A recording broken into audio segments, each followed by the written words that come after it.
श्री सूर्य आदि नवग्रहादिदेवताभ्यो नमो नमः। ब्रह्मा मुरारी स्त्रिपुरान्तकारी भानु शशि भूमि सुतो बुधश्च गुरुश्च शुक्र शनिराः केतवः सर्वे ग्रहाः शान्तिकरा भवन्तु। जपाकुसुमसङ्काशं काश्यपेयं महादुतिं तमूरिः सर्वपापघ्नं प्रणतोऽस्मि दिवाकरं। भानुभास्कर सूर्यनारायणाय नमः। दधि शङ्ख तुषाराभं क्षीरोदार्णवशम्भवं नमामि शशिनं सोमं शम्भोर्मुकुटभूषणं। चन्द्रमसे नमः।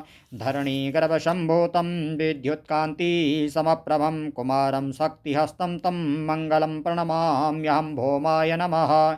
प्रियङ्गुकलिकाश्यामं रूपेण प्रतिममं बुद्धं सौम्य सौम्यगुणोपेतं तं बुद्धं प्रणमाम्यहं। बुद्धाय नमः। देवानां च ऋषीणां च गुरुकाञ्चनसन्निभं बुद्धिभूतेशं त्रिलोकेशं तं नमामि बृहस्पतिं। गुरवे नमः। हिमाकुन्दमृणालाभं दैत्यानां परमं गुरुं सर्वशास्त्रप्रवक्तारं भार्गवं प्रणमाम्यहं। शुक्राय नमः। नीलाञ्जनसमाभासं रविपुत्रयमाग्रजं छायामार्तण्डसम्भूतं तं नमामि शनैश्चरं। शनैश्चराय नमः। अर्धकायं महावीर्यं चन्द्रादित्यविमर्दनं सिंहिकागर्भसम्भूतं तं राहुं प्रणमाम्यहं। राहवे नमः। पलाशपुष्पसङ्काशं तारकाग्रहमस्तकं रौद्रं रौद्रात्मकं घोरं केतुं प्रणमाम्यहं। केतवे नमः। इति व्यासमुखोदगीतं यः पठेत सुसमाहिता दिवा वा यदि रात्रौ विघ्नशान्तिर्भविष्यति। नरनारी नृपाणां च भवेत् दुःखस्वप्ननाशनम् ऐश्वर्यमतुलं तेषामारोग्यं पुष्टिवर्धनं। ग्रहनक्षत्रजा पीडास्तकाग्निसमुद्भवः ताः स्रवः प्रशमं यान्ति व्यासो व्रते न संशयः। ॐ शिरो मे पातु मार्तण्ड कपालं रोहिणीपति मुखमङ्गारक पातु कण्ठं च शशिनन्दनः। बुद्धिं जीवः सदा पातु हृदयं मृगनन्दन जठर च शनिः पातु जिह्वां मे दितिनन्दनः।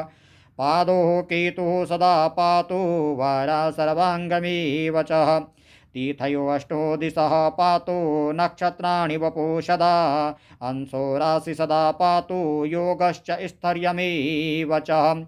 सूर्य सौर्यमथेन्दुरुच्च पदवीं सन्मङ्गलं मङ्गल शतबुद्धिं च बुधो गुरुश्च गुरुतां शुक्रं सुखं शंसनि राहुर्बाहुबलं करोतु सततं केतुमुकुलस्योन्नतिं नित्यं प्रीतिकरा भवन्तु मम ते सर्वेऽनुकूलाग्रह सर्वे प्रसन्नाग्रह। श्री सूर्यादि नवग्रहादिदेवताभ्यो नमः।